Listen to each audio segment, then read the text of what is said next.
Hi everyone. So first I'll describe what the problem is.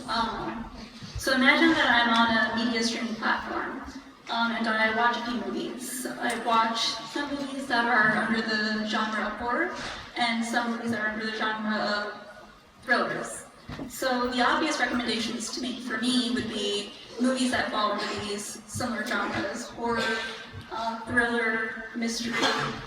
But what about movies that are falling into the genres of rom-coms, or sci-fi, or fantasy, or action? If the recommender system is really certain that I like horror and thrillers, I may never even see what movies are available in these other genres, and I won't even know what I'm missing out on. So it's possible that users want to explore types of items that are not represented in their actual browsing histories. So I'm sure people have changed throughout their lifetimes the types of styles of clothes that they wear. People have expressed interest in new genres of media, new taxonomies of items, and new styles of furniture. For the purpose of what I'll be presenting here, we'll focus specifically on new styles of furniture. So what do I mean by styles of furniture? I've got a visual depiction here of a few specific defined furniture styles. And the different styles have their own component materials, like metals and woods, and they have their own different component color palettes and their own different component patterns. And what do I mean by I want to be able to diversify the user's recommendations? If the user is clicking on the specific series of items, I want to be able to show them relevant items that are reflective of what they have been clicking on, but are in a different style, so maybe bohemian or glam or industrial. But how do I know which style the user will want to see if I don't want to base it off of necessarily just their previous history? So we can allow the users to self-identify. A lot of users are aware of different styles of furniture, so if I usually furnish my house with mid-century modern furniture, but I go to a friend's house and I see them using boho, I might want to start trying to furnish my house with boho style furnishings. We could also use style quizzes, so these are created by professional stylists, and what they do is they expose users to images of different color palettes and images of different sets of furniture, and based on what the user selects, they can map them to styles that they might prefer. We could also just directly incorporate information that the professional stylists know, so stylists understand which styles have synergy, so they might be able to recommend that people who are interested in rustic types of furniture may also be interested in industrial types of furniture. And we may be able to learn over users' previous favorite data. So maybe I used to be really interested in rustic furniture myself, and then over the years I transitioned into liking mid-century modern. It's possible I might be able to want to see some more rustic furniture. So assuming that I know what type of style what type of style that I want to expose the user to, I can't just start filtering their recommendations for that style. The main reason is that users will actually provide false labels for their products. So if I'm trying to sell this side table, I know that I'll have a better opportunity if I lie and say that it's simultaneously modern and bohemian and glam, and all these different things. So I can't just filter your recommendations. I also can't just show you the top trending items in each of those styles for the same reason, because the style labels have been falsified, but also if I were just showing you the top trending and no longer actually personalized. So I want to create a system that can provide you with personalized recommendations that can support diversification. And then I want to be able to learn your styles from a limited amount of cleanly labeled items. And I want to be able to make a use of explicit feedback from both the user and professional stylists. So our approach to this problem is going to be employing a conditional variational autoencoder framework. And we'll use another encoder to learn user style profiles. And we'll use the architecture of a conditional variational autoencoder to exploit the explicit information that's provided both by the user and from the stylist. So a brief recap of what the Conditional Variational Autoencoder is. It's very similar to the regular variational autoencoder, but there's a secondary label. And it's assumed that the distribution of the user's clicks and their latent representation is conditioned upon this external label. So the external label is concatenated to the input at both the encoder and the decoder. And what this provides me with is, once the model is trained, I can provide the correct style label for the user's click vector at the encoder, but then at the decoder I can take the Latin representation and provide a different attributable style profile to the one that I want to expose the user to. And this will enable me to use style transfer techniques, which are used in computer vision for the task of recommendations. And what we're hoping to achieve here is that if we've got those user clicks, how can we end up with those at top row bohemian? And so you can imagine that maybe I have some way to represent modern as a vector for the style profile. I use that as the input with the user's clicks, and I come up with some way to represent bohemian in that same label profile space and provide that to the decoder. And then I'm able to transfer the user's shopping preferences from the style of modern to the style of bohemian. What this requires me to do is to learn the user's style preferences from their behavior. It requires me to learn the user's style preferences from their behavior, but I also want those style profiles to be interpretable. What that means is I need to, once I learn those preferences, I need to know how to represent the style of bohemian within the space of those profiles. So I've got the data available to me for the styles themselves is a limited set of items that have been labeled by the actual styles themselves. And these items can have multiple labels applied to them. So one piece of furniture can be associated with multiple styles. And then I need to figure out a way to extend the labels on these items to a user. The data that I have for the items themselves is image data and text data.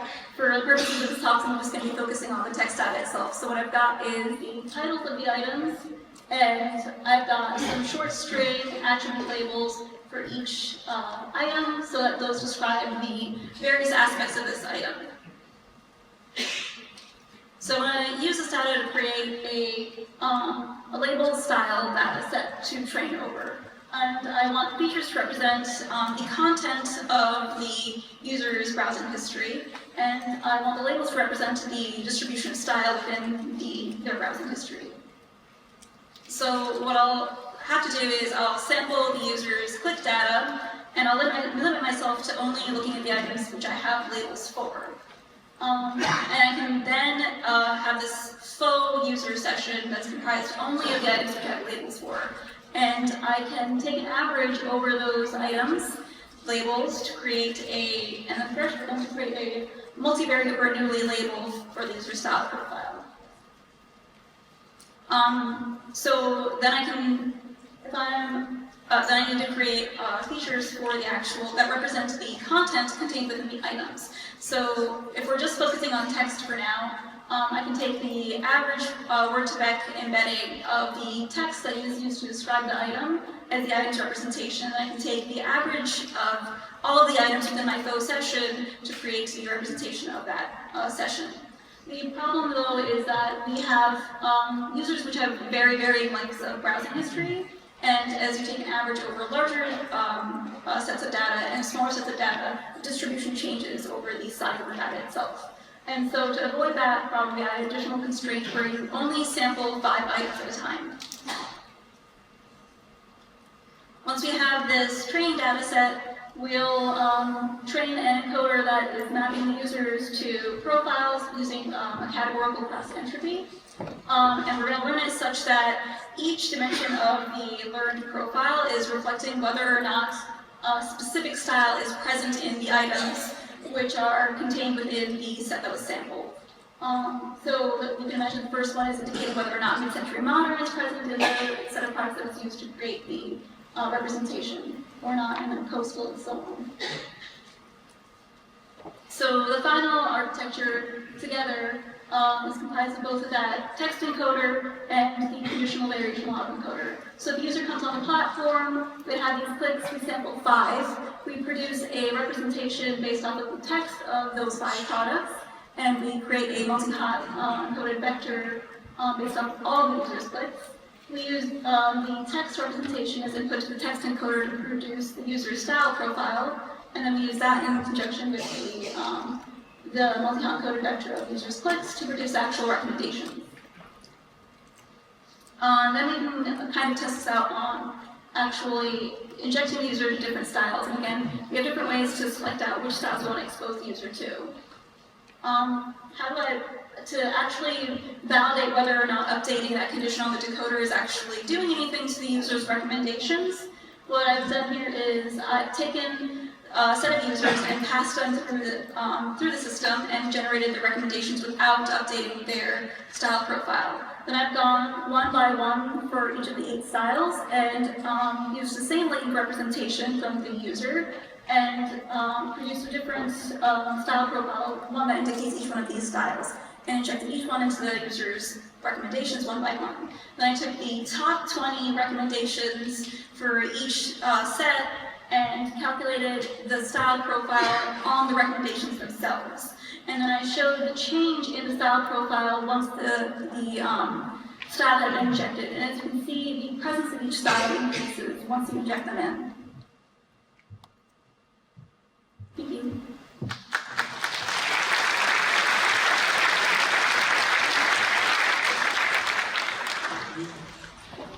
Questions?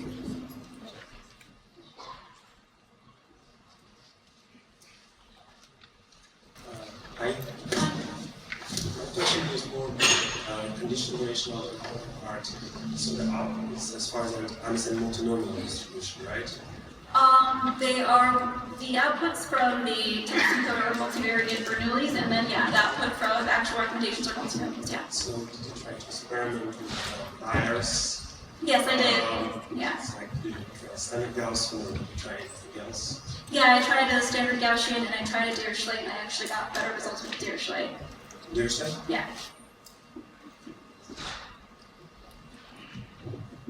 Any questions? Yeah. Thanks for the talk. My question is about what's the difference between this and multi-arm bandits? Because if you would like to explore new things, now the standard industry is multi-arm bandit. So did you compare this to multi-arm bandit? And in general, do you think if you deploy this into production, do you expect, I don't know if you deployed it or not, do you expect like increase in the engaging time conversion rate? Have you tested that one? I haven't tested it in production yet. I'm planning to. And I would say that's slightly different than the multi-arm bandit because I'm trying to create a system in which I can exploit the information from our professional stylists. And so what this framework is kind of doing is allowing the information that our professional stylists have, which is a lot. How can we actually use it in some automated way to hit a lot of users at once? So last question. Here.